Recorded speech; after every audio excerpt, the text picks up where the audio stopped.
Today on CityCast Pittsburgh. The Steel City loves to revel in its own history, but many of those stories are rooted in colonialism and the generations of immigration that followed. Why don't we learn more here about the Indigenous peoples who preceded them?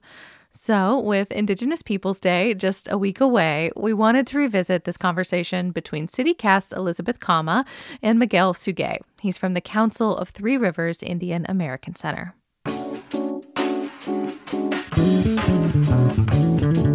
It's Monday, October 2nd. I'm Megan Harris, and here's what Pittsburgh is talking about.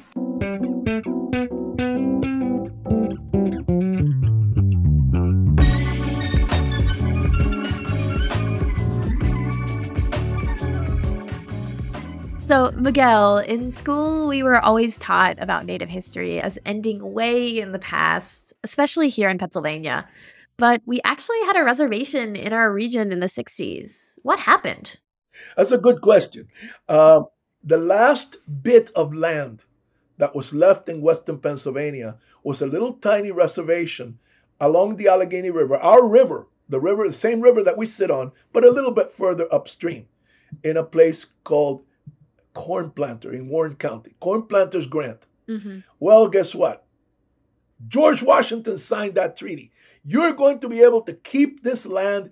We took everything else, but you're allowed to keep this land. And then you also are going to be able to keep some reservations north of the border in New York State. There were 3 major reservations there, but you can keep that last one in Pennsylvania. That didn't last very long. In 1965, Pittsburghers decided that they were sick and tired of all the flooding here. You know, the Allegheny River kept flooding all the time. Mm-hmm. And, any old timers can tell you that the water downtown would reach like second and third floor of some of those buildings in downtown Pittsburgh. That wasn't going to do. So they put together a flood control project that the centerpiece of that flood control project was a gigantic dam in Warren County called the Kinzua Dam. And guess what that did? That flooded out the whole reservation in Warren County. All those people were forced to move across the border north into New York State. And the argument that's always said to those people, what are you guys complaining about? We're moving you out of your lands, out of your territory, but you're going north and there's Senecas living there. And my response to that is think in terms like this. Mm-hmm. We have houses, we have property here in Western Pennsylvania, in Pittsburgh and so forth. Mm-hmm. Imagine somebody coming and telling you you're going to have to give up your house, you're going to have to give up your property, you're going to have to give up your life, the way you make a living, mm-hmm. and move across the border into Ohio. But don't worry, there's white people living there too, so you'll be fine. Wow. I mean, that's a difficult history that Pittsburgh has to contend with. Well, you have to understand a little bit about the history of Western Pennsylvania as a whole and Pittsburgh in general, is that history is everywhere, all over the place, surrounding us. We take it for granted. We just don't see it. Every time we go to the town of Aliquippa and say the name Aliquippa, we're saying the name of an important indigenous matriarch, a woman that was very important in this area. Mm-hmm. If we go to Sharpsburg, the main street in Sharpsburg, there's an intersection in which there has always been a statue of one of the greatest chiefs of this area, a Seneca chief by the name of Gayasuda. And there's a Boy Scout camp not too far from that, also called Camp Gayasuda. Everywhere you go in Pittsburgh, there's indigenous history. You can't avoid it. And so we should be aware of that as Pittsburghers and as Western Pennsylvanians. I mean, so whose land are we on? Let's talk a little bit about the Seneca people because they really dominated this area in the 1700s, mm-hmm. when the first colonists began to come into this area. They are a group, a nation, that belonged to a language family that was spread out all over this region, not just Pennsylvania, but also west into Ohio, south into Maryland, north into Canada, and as far east as New England. Mm-hmm. That was that gigantic area taken up by the Iroquoians. That's the language family. And of those people, there's something like 15 tribes involved, but 5 of them are the ones that we really like to focus on: the Seneca, the Cayuga, the Onondagas, the Oneidas, and the Mohawks. And a lot of those names are probably very familiar to people because these are names of people that everybody has heard. Okay? The Senecas, the Cayugas, the Onondagas, the Oneidas, and the Mohawks united into a confederacy, which was rejected by some of the other tribes. They invited the other Iroquois tribes to join them, but those guys turned them down. And so it just ended up 5 of them. And they became very powerful because of their unity. In unity there is strength. That's what people always say. And that happened to this group. They became so powerful that other indigenous people of the area who tried to challenge their possession of the Pennsylvania, New York, Ohio area did not succeed.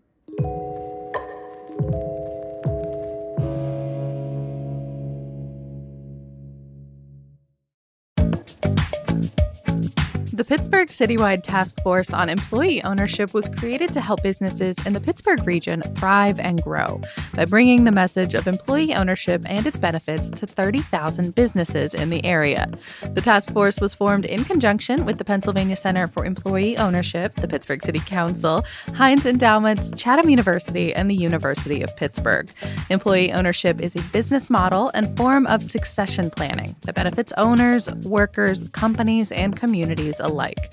Interested in learning more? The task force will be holding in-person informational sessions around the Pittsburgh region. To learn more about the task force or to sign up for an informational session, please visit pghbusiness.org. That's pghbusiness.org.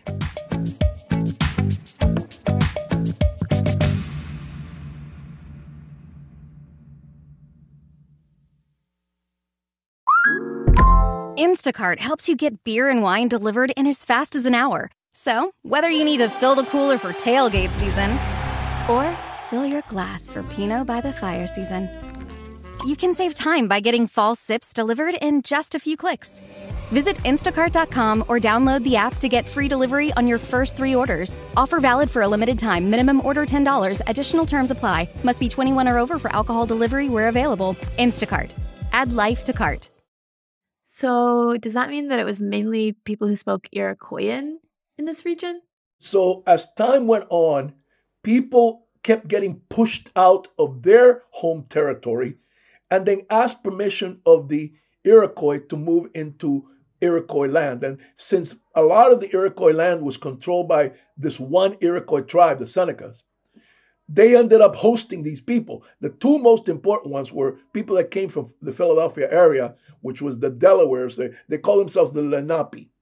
So these Lenape or Delaware were actually driven out of eastern Pennsylvania and came into Seneca territory. They were welcomed in and they were allowed to settle in the most important Lenape village was a village in what is now Lawrenceville. Oh, wow. Yeah, right there in Arsenal Park.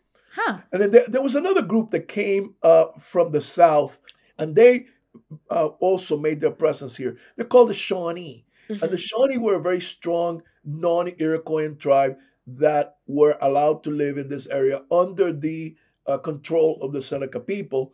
And if you went to any of these villages, whether it was Shanapinstown in Lawrenceville, or if you went up the Ohio River into where McKees Rocks, or you go up the Allegheny River towards Route 28, towards Kittanning, all of those places were native villages. This is such a rich history. Do you think that this is just a case of, history is written by the victors, and that's why we don't generally learn it? So to a certain extent, that's part of it.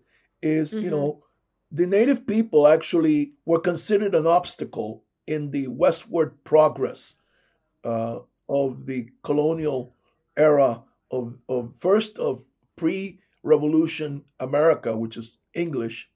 And then later on, after the United States became a country after the revolution, the indigenous people became a real obstacle. And so because the indigenous people were seen always as the enemy, they've been kind of like written out of American history in favor of the colonists. The colonists get center stage, and the Indians are just mentioned in passing as an obstacle that the colonists had to overcome.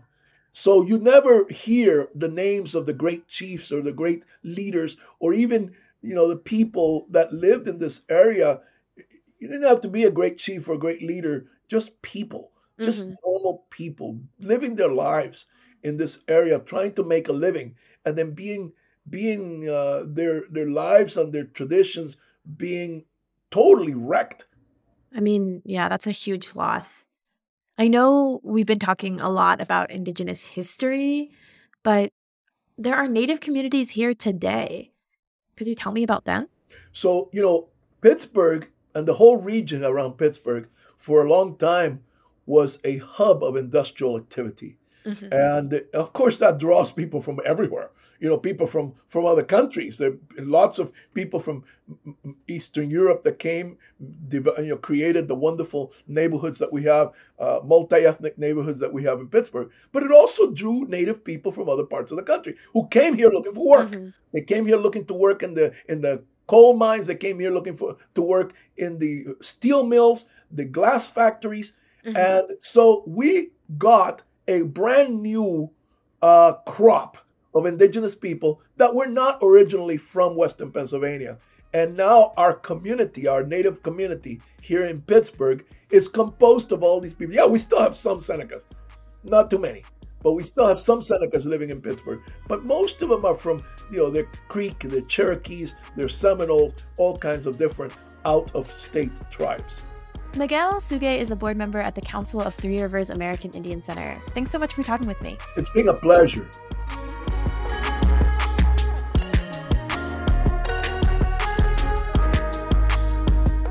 That's all for today here on CityCast Pittsburgh. If you're liking the show, please tell a friend, rate us, leave us a nice review, and make sure you're subscribed to our Hey Pittsburgh newsletter.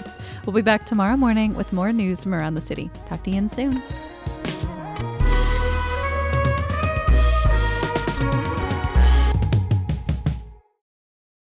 I make my own energy drinks because I'm psychotic.